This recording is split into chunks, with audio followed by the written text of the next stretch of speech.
The senator from Utah. Mr. President, I rise in opposition to the spending bill before us today.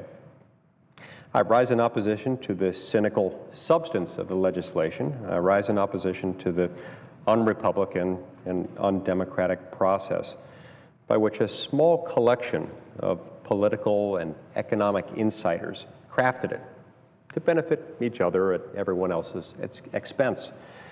And finally, I rise in particular opposition to the signals that this so-called CRomnibus sends. The signal it sends to political insiders at both ends of Pennsylvania Avenue in Washington. The signals it sends to special interest cronies on Wall Street and on K Street. And the signal it sends to working families struggling on main streets across this country who have been waiting for a decade for someone in this city to start putting them first. And those problems with this bill, each one alone enough to merit opposition, do not even speak to its greatest weakness, its failure to correct the president's lawless executive amnesty. Since last night, when it was taken up in the House of Representatives, supporters of the CRomnibus have couched their support in the language of compromise. This isn't a perfect bill, they say. But on the contrary, Mr. President, it is perfect. As a representation of everything wrong with Washington, D.C., as an example of exactly the kind of unfair, unrepresentative legislating that triggered successive electoral waves of bipartisan condemnation in 2006, 2008, 2010, and again in 2014. The CRomnibus is perfect. Nor do members of my party have the luxury today of blaming this latest failure on the outgoing Senate majority. No, this one's on us. Americans just last month thought they went to the polls and voted for change to stop this kind of thing. Unread, 1,000-plus page bills written in secret, filled with hidden favors for special interests, while funding the lawlessness of an out-of-control president. Americans looking for that change won't find it in this bill. Rather, they'll find what the discarded revolutionaries of Animal Farm found at the end of George Orwell's classic. The creatures outside looked from pig to man, and from man to pig, and from pig to man again. But already it was impossible to say which was which. Mr. President, Americans across our country today are facing a new and unnatural kind of squeeze, an opportunity deficit that is warping our free enterprise economy and our voluntary civil society. This opportunity deficit is not simply the result of globalization or technology or free trade. No, it's the result of politicians creating a welfare system that traps poor families in poverty, sometimes for generations at a time, and locks lower-skilled workers out of potential jobs.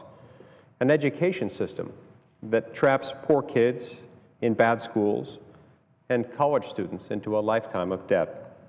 A healthcare system that locks the poor in second-class care and erases what few wage gains the middle-class families ever see. A tax system that unfairly discourages work, saving, investment, marriage, and children. Government policy today unfairly protects the privileges of those who have already climbed the ladder of success while putting that ladder out of reach to those who have not yet grasped its very bottom rungs. On Wall Street, corporate profits continue to soar. And here in Washington, the influence economy booms and booms on. But almost everywhere else, take-home pay is flat. Jobs remain scarce. Small businesses are struggling to grow, while new businesses are struggling even to get off the ground. More and more today in America, the people who work hard and play by the rules are being forced to subsidize political and economic elites who don't. It's not big business or big special interests who created this toxic environment. All they can do is ask. Only government, big government, this government, can rig the system. Only government can carve out a regulatory exception for certain big banks while intensifying its regulatory squeeze on smaller banks, or tweak accounting rules to line the pockets of certain big insurance companies, or create new taxpayer subsidies for certain industries, and cynically present all of the above as unamendable. Take it or leave it, take it or shut down the government propositions, as this bill does. And we wonder why the American people distrust their government, distrust this government. We wonder why the principled grassroots of both political parties, conservatives and progressives, are up in arms against their Washington establishments over this bill. The American people do not trust Congress because, as we're proving once again today, Congress is not trustworthy. And yet, Mr. President, as rotten as the CRomnibus before us is, I want to state for the record that this week leaves me with nothing but optimism. Optimism about the prospects we have for real reform and revival in the coming years.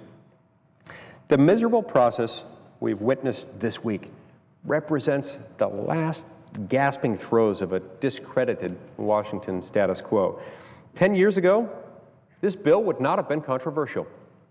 5 years ago, an easy majority would have been purchased with earmarks. This week, with the full weight of both parties' leaderships, it barely made it over the finish line. Change comes slowly, as we know, and it comes most slowly to those institutions that make the rules. But change is coming. The era of passing 1,600-page bills, written in secret, through a process that includes lobbyists, but excludes the American people, is coming to an end. The era of big government rigging the rules for big business and special interests while leaving everyone else behind is coming to an end.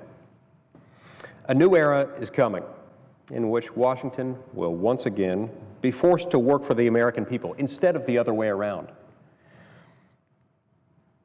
To those Americans who have watched with dismay what Congress did and did not do this week, who made their voices heard by flooding both sides of the aisle with phone calls and emails, my message is simple. Take heart. It may not look like it today, but you are winning. America is winning. The Beltway establishments of both parties, you see, are exhausted, out of ideas, and running out of time. Next year, a new unified Congress has an opportunity, a real open opportunity, to reshape the national debate, to challenge Washington's failing status quo and its failed champion in the Oval Office.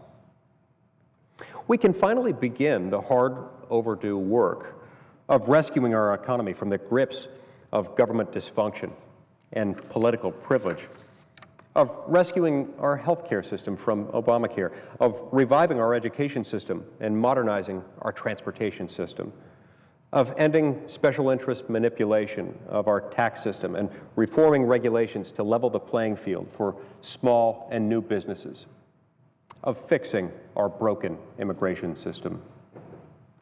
Next year, just next month, in fact, we can begin to craft a new reform agenda to increase access to and opportunity within America's middle class.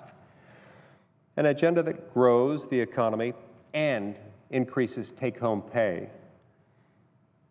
An agenda that restores mobility and opportunity to working families and communities while putting political and corporate elites back to work for everyone else. And we can look to our own House of Congress to reform the way Congress conducts the people's business. the way we budget and spend the people's money, so embarrassments like this CRomnibus might become relics of the past. We can do this. We must do this, and we will.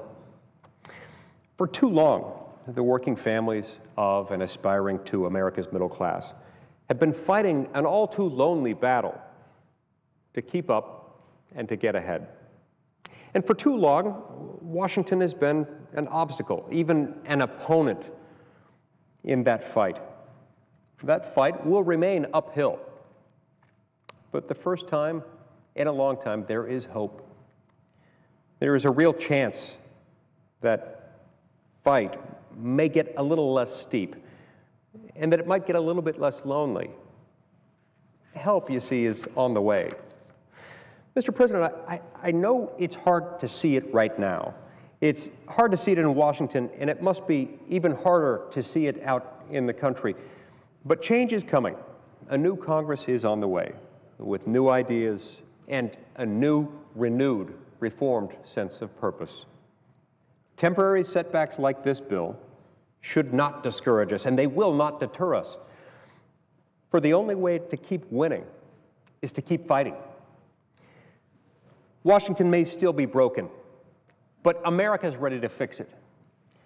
No matter how long it takes, no matter how much Washington resists it.